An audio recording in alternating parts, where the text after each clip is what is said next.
Some people call it the greatest football weekend of them all, and we are now just 2 days away from Divisional Weekend. Hi, everyone. Welcome to NFL Total Access. Scott Hansen here with some Super Bowl champions. Hello. David Carr on the inside, 3 rings himself, Willie McGinnis on the outside. Fellas, let's start with today's latest headlines presented by Lexus. Stephon Diggs back at practice for the Vikings today. He missed the last 2 days with the flu. Says he's absolutely going to play in this game. And the team is not even listing him on the injury report. The Vikings' other wide receiver is on the injury list. Adam Thielen, questionable with a cut on his ankle. According to reports, one of his teammates accidentally spiked him with his cleats, and he had to get stitches on the ankle. We'll have a report on this in just a bit. In Baltimore, Ravens running back Mark Ingram trying to come back from the calf injury he suffered in Week 16. The Titans are coming to M&T Bank Stadium for the late game on Saturday. We go to Mike Garafolo at Ravens running back. Ravens running back Mark Ingram back on the field with the team on Thursday, the final practice before Saturday's game against the Titans. And he was listed as limited, though every player and the Ravens are hopeful that that is going to be the case on Saturday. He's listed as questionable, but they are hopeful that he's not only going to start the game, but make it all the way through. These calf injuries are tricky, so we'll have to see if he's affected at all against Tennessee, particularly because there might be some weather that he's going to have to deal with. Elsewhere on the injury report, tight end Mark Andrews, a big key to their passing game. He's listed as questionable as well, but he should be fine. He should be a go against Tennessee. So they've got couple of key guys that were injured in their passing game and their running game ready to go, and they're hopeful, the Ravens are, that they're still going to be in rhythm despite having that bye week. They practiced last week hard to try to keep Lamar Jackson and everybody in rhythm.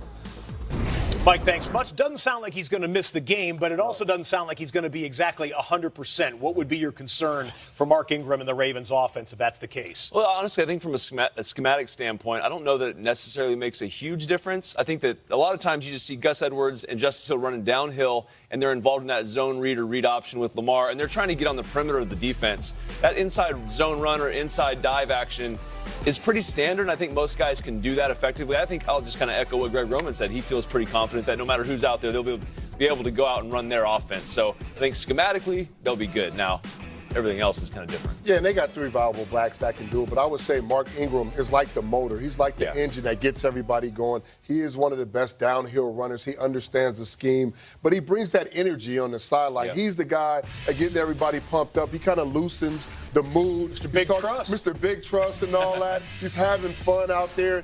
He was one of the main pieces why this locker room is so close. He brings everybody together. So I think going into the playoffs and then playing in situations and certain things, you need that kind of guy also, not only a guy that can perform at a high level, but a guy that can keep everybody, even keel. Calf injury, they can vary in severity. You guys have both had them before. Yeah. 20 days it'll be since the injury to game day. That's got to be concerned that you don't have more than 3 weeks to get it healed up? It is. Yeah. It's a little tricky, and it all depends. Like, in your position, it's probably a little bit different than my position. Stand flat-footed as a quarterback. And I think a lot of times in practice, you can kind of tone it down a little bit. So I don't know if we'll really know, or Mark will even really know until he full go on game day what it's really going to feel like, how it's going to react. Yeah, exactly. As for the other starting running back, Derrick Henry, no one's talking about his hamstring injury that we were talking about in the last month of the regular season, because he's been bulldozing dudes here. We are talking about this matchup, which is the rushing champ, Derrick Henry, against the NFL's #1 rushing offense. And Baltimore was historically great running the football this year. This matchup has only happened 3 times in playoff history. The rushing champ is 3-0 in the previous matchup. So, Willie, Derrick Henry can join Ezekiel Elliott, Emmitt Smith, and Earl Campbell if he can get it done. Those guys all won against the #1 rushing team. Do you see that happening? Absolutely. We always talk about the matchup within the matchup. And when you look at the Baltimore Ravens, they blitz a lot. When you blitz a lot, sometimes you open up lanes or you miss running lanes. And Derrick Henry and the Titans offense, they are going to attack. And when you've hurt the Ravens, it's been on the outside runs, getting to the outside, sealing the outside. Here's Mostert right here on the outside run. They do a good job of getting man on man. He gets to the outside and make a great play, a great cut. He gets into the end zone. Again, right here, Singletary, the Buffalo Bills, follows his blocker. He's patient, lets the blockers get their guys. Then you make a big play, and there's rushing lanes. When you look at it, there's lanes. Here it is again, Kansas City Chiefs. They have rushing lanes and holes in his defense. You just got to be able to find them. Most of those lanes, like you see in here, starts with the outside run. If you see a lane, make that cut, hit it, and that's Sharpe, and 88 to the gate. You said to the house. You know what I mean? Well, what's so interesting about Derrick Henry is he runs like he's trying to score on every play. Like, he doesn't hit the line of scrimmage looking to get 4 or 5 yards. That's a good point. He's really trying to break open that stride and get after it. So, I mean, I don't know how you stop that thing. David, honestly. it's a deadly combination. He's big, he's strong, and he's fast. Yeah, it's incredible. We just talked about Mark Ingram, Heisman Trophy winner. Derrick Henry, Heisman Trophy winner. You got Marcus Mariota on the bench in this game, Heisman Trophy winner. You've got Robert Griffin III, Heisman Trophy winner. And then Lamar Jackson, 5 Heisman Trophy winners on the roster in this game. We've never seen that before in a playoff. Right, there you go. Speaking of Lamar, who also could be the MVP of the NFL this year, he sits down for a special exclusive interview with Steve Smith Sr. coming up on game day morning on Sunday. Here's a sneak peek. What has this year been like? And now on the brink of a Super Bowl run. Man, it's been pretty dope. Like, every day I think about the Super Bowl. Like, it's been on my mind since the first game of the season, because when I got drafted, I told Baltimore that's what I was going to do. They're going to get a Super Bowl out of me. Believe that. Believe that. I want to be like the Brady, of my era. Said be ready, my squad is loaded and locked. Get yours. The time is now, don't waste a second on the clock. Get yours. Lamar Jackson, Steve Smith Sr. on Saturday's special edition of NFL Game Day Morning. Jackson, frontrunner for the MVP. He's also one of the finalists for the FedEx Air Player of the Year. The other quarterbacks, Patrick Mahomes and Russell Wilson, the FedEx Ground Player of the Year nominees, Derrick Henry, Christian McCaffrey, and Nick Chubb. You can vote now. NFL.com/FedEx. We will announce the winners during Super Bowl week in Miami. Well, the divisional round schedule looks like this. The 1 seeds get after it on Saturday. The Niners host the Vikings. The Ravens host the Titans. Then it's the 2 seeds stepping up on Sunday. Kansas City hosts Houston. Seattle goes to Green Bay. More on each and every one of these matchups still to come here on NFL Total Access. Well, the Giants hope to be in the tournament next year. For now, they're going to have to find some hope in their new head coach, Joe Judge, with a debut news conference as head coach of the Giants today, which was described as intense, direct, and no nonsense. And what I learned from Coach Belichick was real simple. Be flexible within your personnel. Don't try to shove round pegs into square holes. Figure out what you have. Let them play to their strengths. Don't sit in a meeting and tell me what you don't have in a player. Don't tell me they can't do a certain thing. Tell me what they can do, and then we'll figure out as coaches, because that's our job, how we can use that. That's our responsibility. Everybody has something they can do. How many cast-offs you see around the league that end up on another team, and everyone says, wow, how'd they get that out of them? Maybe they just weren't closing their eyes to what they could do. Okay? We have to, as a coaching staff, when we get assembled, we have to make sure we're sitting down, we're patient with our players, we fully evaluate them, we find out what they can do to be an asset, and that we're not foolish enough to not use that.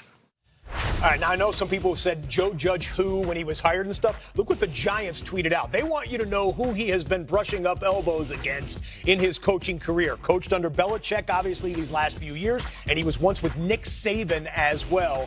Not your average Joe, the Giants are proud to tell you. So the Giants, the Cowboys, the Panthers, they all got their men this week. One job remains. NFL media insider Ian Rappaport joins us now. What's up with the Browns, Ian?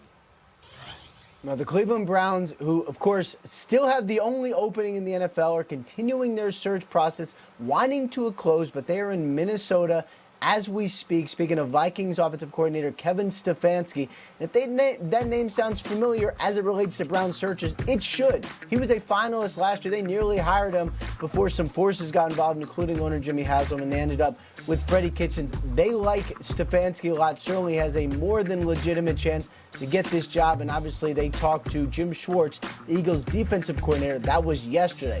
But tomorrow could be a big day for the Browns. They speak with Josh McDaniels, the Patriots offensive coordinator, someone who grew up rooting for the Browns and has described this job as somewhat of a dream for him, something he has wanted since he was a kid.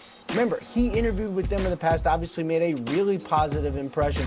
So there is a chance, guys, that when McDaniels interviews tomorrow, if all goes as well as everyone hoped, the Cleveland Browns could have a new head coach before the weekend. But obviously, we will see how this plays out. Ian Rappaport with the very late. You guys see, is Ian, something looks different about you. You look a little older to me.